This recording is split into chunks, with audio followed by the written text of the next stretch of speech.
operation zimefanywa na wakaguzi wa nyama kanda ya Mwanza ambao walikuwa wanafanya ukaguzi wa uchinjaji holela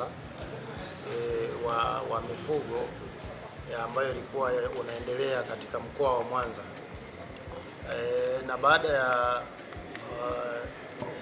ukaguzi kufanyika, watu waliokuwa wanaendelea na biashara ya uchinjaji wa nyama holela walikamatwa, na walipokamatwa na kufikishwa kituo cha polisi.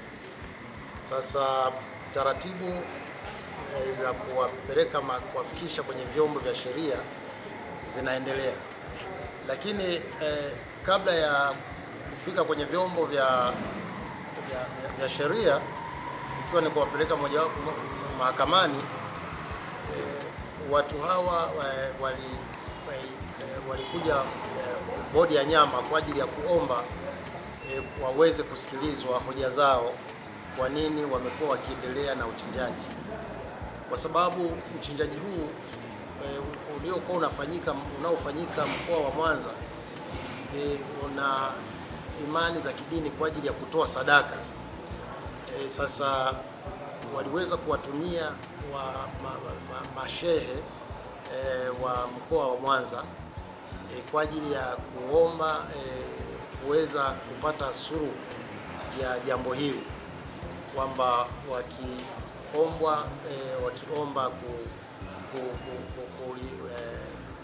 kusamehewa kwa makosa ambayo wamefanya kutokana na uvunjifu wa sheria, kwa sababu kama tunavyofahamu kabisa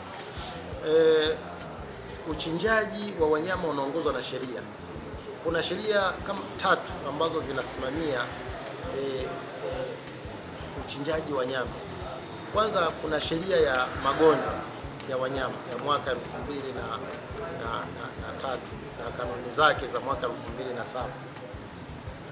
ambayo inataka kwamba uchinjaji ufanyike mahali maalum kwenye machinjio. Na vile vile kuna sheria ya ustawi wa wanyama, Animal Welfare Act, ambayo nayo inaangalia ustawi wa wanyama, ni mnyama gani ambaye anatakiwa achinjwe na ni wakati gani, na uchinjaji huo ufanyike namna gani.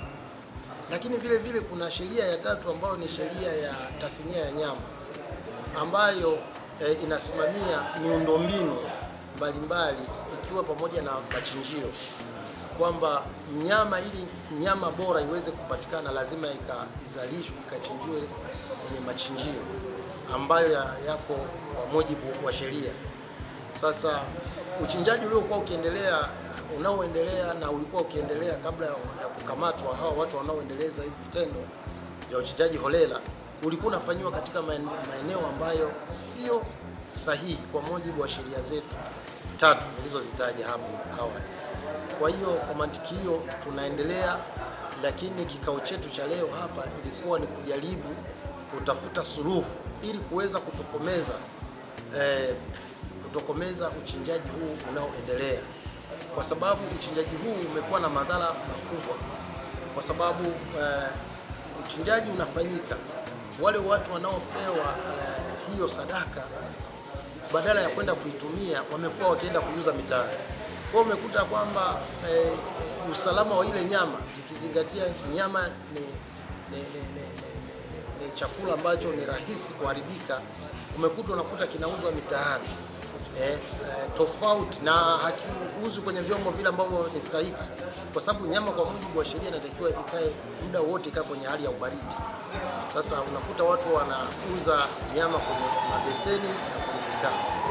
Sasa kwa kuona hilo, tumeitikia wito wa viongozi wa dini walioomba baada ya kusikia operation imeendelea kuwakamata hawa watu, na hawa watu ni wa kutoka nje ya nchi.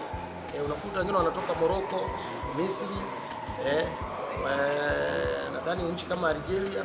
Kwa hiyo wanakuja, lakini kibaya zaidi tulichogundua na viongozi wa BAKWATA mkoa ni kwamba hawa wanapokuja ndani ya nchi yetu hawaripoti kwa BAKWATA, walikuwa wanakwenda moja kwa moja kwenye misikiti usiku.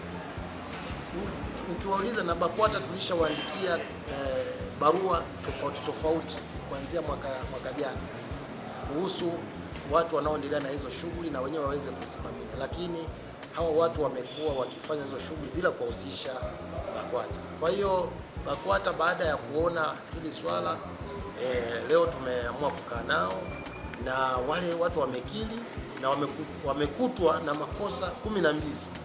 Makosa 12 ambayo kwa mujibu wa sheria zile tatu, sheria ya tasnia ya nyama sura namba 421 na sheria ya ustawi wa wanyama Animal Welfare Act ya mwaka 2009, lakini vile vile na sheria ya magonjwa ya mifugo ya mwaka 2003 na kanuni zake za 2007 zimewakuta hawa watu wakiwa na makosa 12, na makosa hayo yana adhabu zake zinakwenda mpaka kifungo cha mwaka mmoja, miezi 6 na faini au vyote kwa pamoja.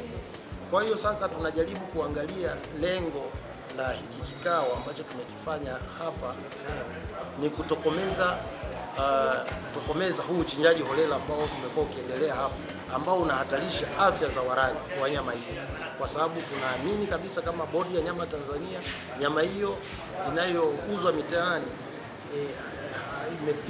haikupita katika vyombo ambavyo ni salama kwa ajili ya mlaji wa mwisho.